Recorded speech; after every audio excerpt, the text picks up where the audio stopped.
Well, Labor hasn't been particularly supportive of Israel since it was attacked by terrorists on October 7. That's to say the least.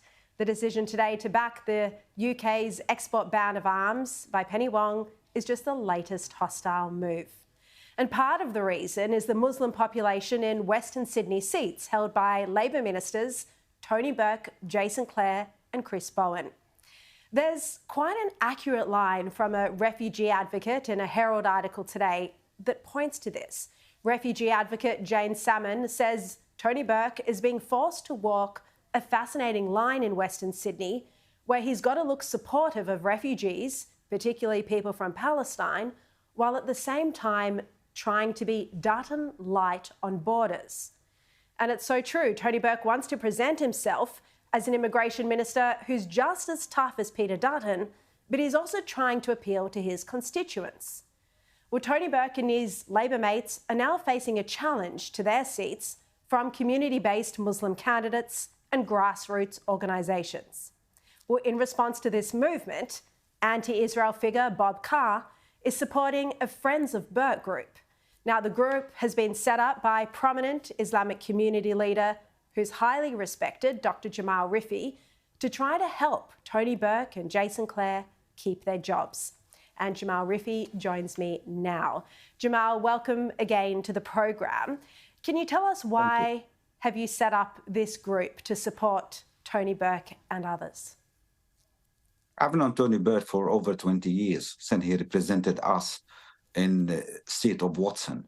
And I know his calibre as a person and also as a minister.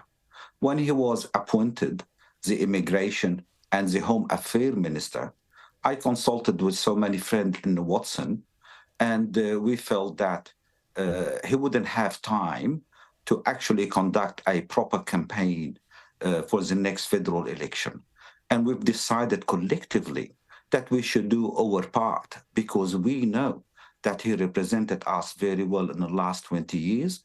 And we also know that there is right now, he needs all the help that we can get because there is a lot of rumors and misinformations out there labeling him for what he is not actually. We know that he is not the way they're labeling him. And we thought we should play our part and they are entitled to do whatever they say, but we need to set the record straight and we'll also help him. And in the process, we would have one campaign, which is Friends of Burke, but our aim are two seats, as you've said, Watson and Blacksland. And what concerns do you have about the faith-based Muslim groups that are active in these marginal seats? In principle, we are not a Muslim organization or a grassroots movement. I have consulted with Muslims, Christians, and we have amongst us also people from the Jewish faith and also from the Buddhist and non-faith people. What is common us is our aim is to help to correct the misinformation and give support to our local MPs and Jason Clare and Tony Burke. What other people are doing, to be honest, are, it's for them to talk about it, but we felt that they have labeled Jason and Tony as weak on Palestine, mainly. And we felt that they are not weak on Palestine because we know the policy that actually the Labour Party put out there. And so they are not weak. And also they are friends of the community and they are entitled to be defended. And we know that any candidate should take every election very seriously. And we felt those candidates would not have time to run a good campaign, a proper campaign, and we wanted to help. Dr. Rifi, there have been reports in the Sydney Morning Herald and on Sky News that the doctor running against Tony Burke, his name is Ziad Basyouni, shared social media posts that appeared to support the October 7 terror attacks. What's your view on Ziad sharing social media posts that do support these terror attacks? Yeah. Sharri, when we actually made our Friends of Burke movement, We knew that Tony Burke is going to have some opposition. We didn't know who that opposition was. When Dr. Bassiouni actually put himself forward, then it becomes known to us that he is also supported by the Muslims vote. We are against the Muslims vote in principle because we don't agree with faith-based parties. And I've known Dr. Ziad Bassiouni for a while. We are general practitioners together, and we did a lot of work during COVID and before that. Now, I have no doubt he does not support what Hamas did, like myself, because he also wouldn't support anyone killing civilians.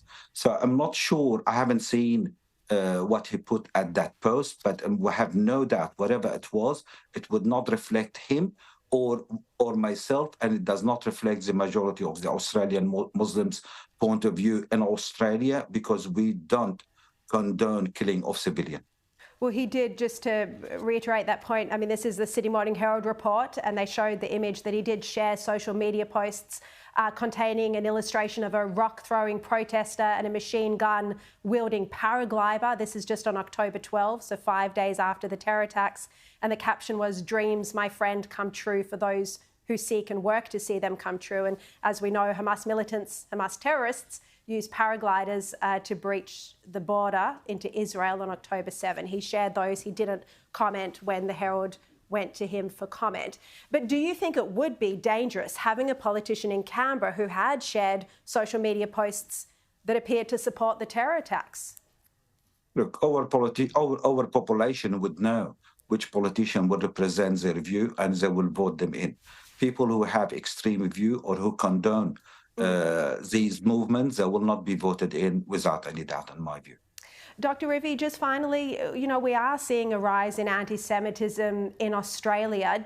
Are you worried about this? You've done a lot of work, interfaith work, in the past. Without any doubt, anti-Semitism and anti-Islamophobia, it will impact negatively on our unity as a nation. And also, I've always said that diversity is important, but unity in diversity, it's much more important. And what I have seen right now, unfortunately, it does not reflect the majority of the Australian population, but there are minority who are targeting people of the Islamic faith and the Jewish faith, and that is very unfair, and also impact on our social cohesion. We're definitely looking forward for the anti-Semitism's envoy to do her work, and hopefully there will be also an anti-Islamophobia envoy, because I know that the government is still searching right now. Well, I just wanted to actually ask you about that, because they were meant to be announced at the same time, an anti-Semitism and anti-Islamophobia envoy, but I hear you say the government's still searching for someone. I hear that the government hasn't been able to find anyone to do that Islamophobia role. Why would that be? No, I'm sure that there are plenty amongst us that actually are quite capable of doing the job. Unfortunately, there will be some other priorities, and I know some people that put their hands up and they were discussing with them the ins and out of the position. And unfortunately, some of these people, they had family commitment, work commitment, not because they are against the idea, but just because they couldn't do it themselves. Okay, and just quickly before you go, we've seen hate preachers spreading dangerous messages. Do you think they should be charged under race hate laws in the interest of social cohesion? Without any doubt, I reckon we are all well served with our current law and legislation. And if they can act within that, the law and the legislation, they should act on it. And if they are not, and they need more legislation, they will discuss it with our politicians and decision makers. I feel that we shouldn't silence people. We should. They will have their opinion. They can actually express it, because it's important for generation to be exposed to all these ideas. But surely not if it's anti-Semitic and hateful. No, definitely not to that extent.